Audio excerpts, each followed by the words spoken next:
Chapter 2 Call to a Spiritual Life. Agnes's happy family life was shattered when her father died. She was just 8 years old. Nikola had gone to Belgrade, Yugoslavia, to attend a political meeting regarding Albania's future. Belgrade was more than 250 miles away. When Nikola returned to Skopje after several days away, he was very sick. He died the next day. The family never found out what caused Nikola's sudden death. He was only 45 years old and in a good health before leaving for Belgrade. Drena suspected that he was poisoned by political enemies, although that was never proved. The whole town mourned Nikola's death. He was a very good and popular man. Drena became very sad. She was too upset to work. The law didn't give Drena any part of her husband's businesses and properties. Nikola's partners refused to share the land or the business. She was left with only the house in which the family lived. As the eldest child, Ae helped to take care of the family as best as she could. But without any income, the family struggled. So in her young life, Agnes experienced both having plenty and having little. Eventually, Drena recovered from her grief and started an embroidery business. That was not easy in a society in which men ran most businesses. However, soon Drena was able to provide for her family and still help others too.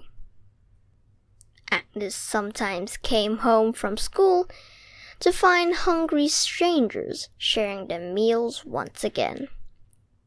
Drena urged Agnes to see the face of Jesus in each of them. She was teaching Agnes to consider strangers as a living form of God on earth. The family members relied on their faith to get them through this difficult time. They began attending Mass at Sacred Heart almost every day. Ae and Agnes attended festivals and picnics with friends from church. Agnes developed great respect for authority in her church. When Lazar grumbled about a strict priest at Sacred Heart, Agnes told him he mustn't. She said, "It is your duty to love him and give him respect." Agnes began helping the priests at Sacred Heart. One of them was Father Jambrinkovic. He showed Agnes a magazine called Catholic Missions. It was filled with exciting stories and adventures of missionaries. Agnes loved the stories about people traveling to faraway places, such as Spain and India, to help people in need.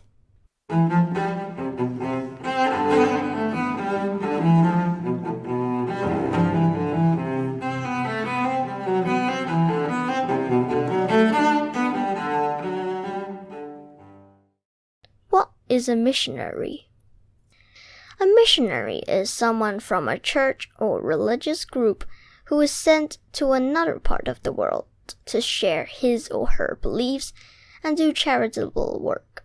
They often preach, teach in schools, and help the community in other ways, such as building homes and digging wells. By doing so, missionaries hope to convert others to their religion and spread their faith.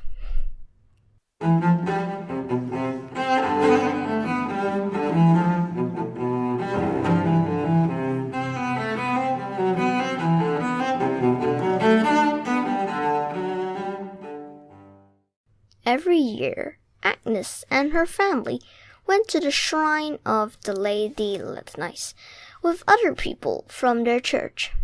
They believed the mountainous area of Montenegro was good for Agnes's physical health. They also believed it was good for their spiritual health.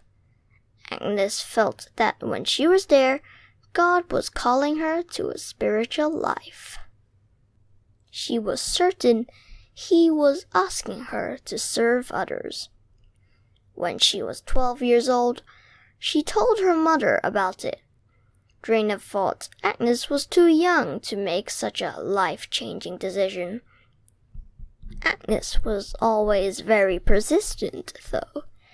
When she put her mind up to something, she didn't give up.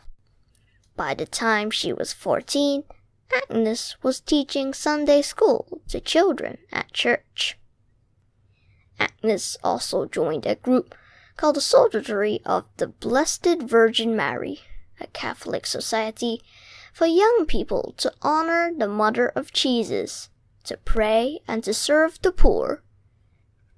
When Agnes was 18, she told Drena she was still interested in becoming a missionary nun. By then, I realized my vocation was towards the poor, she said. But she didn't feel it was her decision. It was the will of God, she said. He made the choice.